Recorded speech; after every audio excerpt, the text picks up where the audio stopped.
Hello मेरे प्यारे विद्यार्थियों, आप सभी को जेसीईटी क्लासेस में स्वागत है।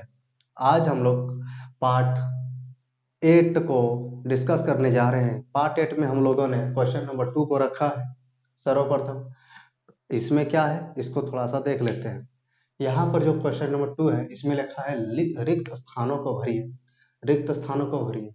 तो रिक्त स्थान में पहला जो है क नंबर पे हम लोग का लिखा क्या है, एक आवेशित वस्तु अनायसित वस्तु को डैश करती है। मतलब एक कोई चार्ज है और दूसरा चार्ज ऑब्जेक्ट है, मतलब दो है, तो उसके बीच में क्या होगा, आकर्षण होगा या क्या होगा। एक आवेशित है और एक अनावेशित है, तो उन दोनों के बीच में देखा जाए तो क्या होना चाहिए, आकर्षण होना चाहिए। क्यों आकर्षण होगा, जैसे आपको समझा रहे हैं। जैसे कि आप क्या कीजिएगा कि पेपर के टुकड़े को लीजिएगा, अपने बालों से रगड़िएगा और उसके बाद उस पेपर के टुकड़े जो कि अनावेशित है, अब क्या किए है कि कंघी को जिसको आप अपने बालों से रगड़े हैं, उसमें वो क्या होगा, आवेशित होगा। अब जो अनावेशित वस्तु है उसको क्या करने लगेगा, मतलब छोटे छोटे पेपर के टुकड़े को अपनी ओर आकर्षित करने लगेगा। तो ये जो है ना, इस पर आप क्या लिखिएगा, बोलिए तो, आकर्षित लिखिएगा। यहाँ पर क्या हो जाएगा हम लोग का,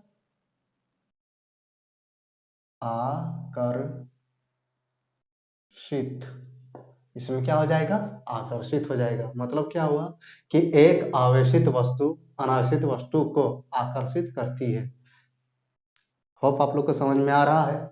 नेक्स्ट में हम लोग आ जाते हैं क्या, ख नंबर में। ख में क्या बोला जा रहा है कि ख में बोला जा रहा है एक चुंबक का उत्तरी ध्रुव दूसरे चुंबक के उत्तरी ध्रुव को का डैश करता है। मतलब एक उत्तरी ध्रुव है और दूसरा, मतलब एक चुंबक हम लिए ना, यहाँ पर मान लीजिए यहाँ पर उत्तर ध्रुव है, यहाँ पर दक्षिणी ध्रुव है, फिर दूसरा चुंबक है, इसके उत्तरी ध्रुव को सामने में लाए और ये दक्षिणी ध्रुव को पीछे में रखे हैं। तो देखिए दो ध्रुव समान है, दोनों उत्तर उत्तर है। तो हम लोग जैसे जानते हैं कि दो चुंबक एक बार आकर्षित करता है तो एक बार प्रतिकर्षित करता है। तो आकर्षित कब करेगा, जब दो अलग अलग ध्रुव सामने रहेगा। अब प्रतिकर्षित कब करेंगे, जब दोनों समान ध्रुव सामने में होगा। तो इसका क्या होना चाहिए, प्रतिकर्षित।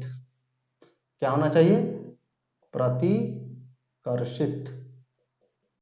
तो मतलब क्या होगा कि दो समान ध्रुव के प्रतिकर्षण होने से होता है ये। तो मतलब यहाँ पर देखिए उत्तरी ध्रुव और उत्तरी ध्रुव में क्या होगा, प्रतिकर्षण ही होगा, है ना, प्रतिकर्षित करता है।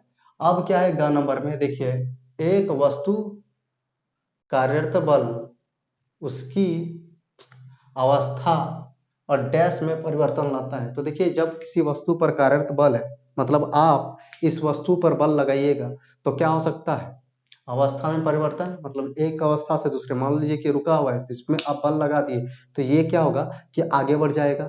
या फिर ये चल के आ रहे, इस पर बल लगा रहे तो ये क्या होगा, रुक जाएगा।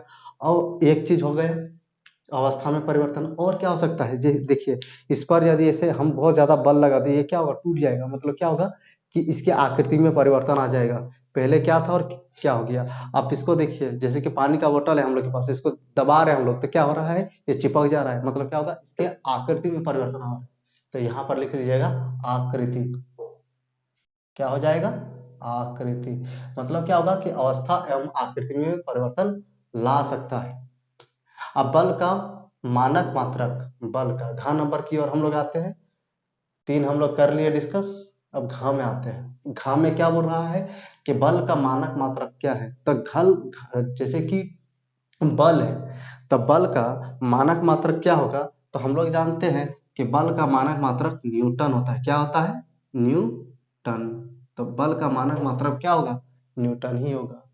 एकांक डैश पर, यहाँ पर दो बार लिख दिया ना, एक ही रहने दीजिए। एकांक डैश पर कार्यरत बल को दबाव कहते हैं। तो एकांक क्या, बल पर एकांक डैश पर कार्यरत बल को क्या कहेंगे, तो एकांक क्या होना चाहिए। तो हम लोग डेफिनेशन में पढ़े थे दबाव का, एकांक क्षेत्रफल पर कार्यरत बल को दबाव कहते हैं। तो यानी कि हम लोग का क्या होगा, यहाँ पर क्षेत्रफल होगा। क्या होगा, क्षेत्रफल।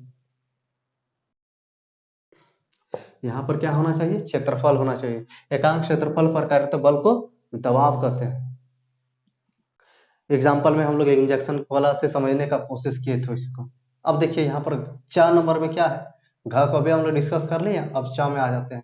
च में क्या बोल रहा है, द्रव में दबाव गहराई बढ़ने से डैश होता है, क्या होता है, द्रव है, कोई लिक्विड है, उस पर हम लोग क्या कर रहे हैं, गहराई में जा रहे हैं, तो गहराई में जाने से क्या होता है, उसका जो है ना दबाव बढ़ जाता है। तो यहाँ पर बढ़ता है लिख दीजिए, बढ़ता है ना, गहराई में जाएंगे तो क्या होगा, बढ़ता है। और ऊपर की ओर जाएंगे तो घटता है। पानी का लेवल एक बोतल वाला से हम लोग को समझने का कोशिश किए थे कि बोतल का 3 छेद किए थे, तो 3 छेद में क्या था कि सबसे जो गहराई में था वो ज़्यादा दूरी तक गया था और ऊपर वाला सामने गिरा था और बीच वाला थोड़ा उन दोनों के बीच में था। इसका मतलब क्या होगा कि जितना गहराई पर जाएंगे उतना हम लोग क्या होगा कि बल जो मतलब वो जो है ना वो उसकी मात्रा बढ़ जाती है और दबाव दबाव की मात्रा एक्चुअली में बढ़ जाती है। अब उसके बाद क्या होगा, धनुष को खींचने पर धनुष पर बल लगता है, धनुष खींचने के लिए धनुष पर बल लगता है, जिसके कारण इसकी डैश में परिवर्तन होती है। मतलब धनुष को जब आप खींचिएगा तो क्या होगा, देखिएगा बहुत लंबाई उसका कुछ अलग था, अब उसके बाद क्या होगा, उसकी लंबाई कम हो जाती है। तो इसका मतलब क्या हुआ कि उसकी लंबाई में परिवर्तन होता है। क्या होता है जी, इसकी लंबाई, क्या होगा आंसर, लंबाई, इसकी लंबाई में क्या होगा, परिवर्तन आ जाएगा। अब देखिए, धनुष को खींचने के लिए धनुष पर लगाया बल डैश का उदाहरण है। मतलब धनुष पर हम लोग क्या करते हैं कि बल मतलब बल लगाते हैं। जैसे मान ली धनुष को खींचेंगे तो धनुषधर क्या करेगा, बल लगाएगा। धनुष को खींचने के लिए धनुषधर क्या करेगा, बल लगाएगा। तो बल जो लगाएगा वो कौन सा बल लगाता है बोलिए तो देखिए वो क्या करता है, अपने मांसपेशीय बल को लगाता है। तो लिखिएगा मांसपेशीय, क्या होगा, मांसपेशीय बल लगाता है। अब देखिए, तीर की अवस्था में परिवर्तन के लिए डैश बल उत्तरदायी है। मतलब तीर की अवस्था, तीर को हम लोग खींच दिए यहाँ से वहां भेज दिए, ये धनुष में ही रखिए आप कि धनुष है, धनुष में हम लोग क्या किए, उसको खींचे और खींचने के बाद क्या होगा, उसको छोड़ दिए तो ये क्या होगा कि कुछ दूरी तक जाएगा। तो अब मान लीजिए कि उसके लिए कौन सा बल है, तो देखिए यहाँ पर हम लोग क्या किया, अपने मांसपेशी से उसे खींचे है ना, तो यहाँ पर मांसपेशीय बल हम लोग बोल सकते हैं कि मांसपेशीय बल इसके लिए उत्तरदायी है। तो यहाँ में क्या होगा, मांसपेशीय,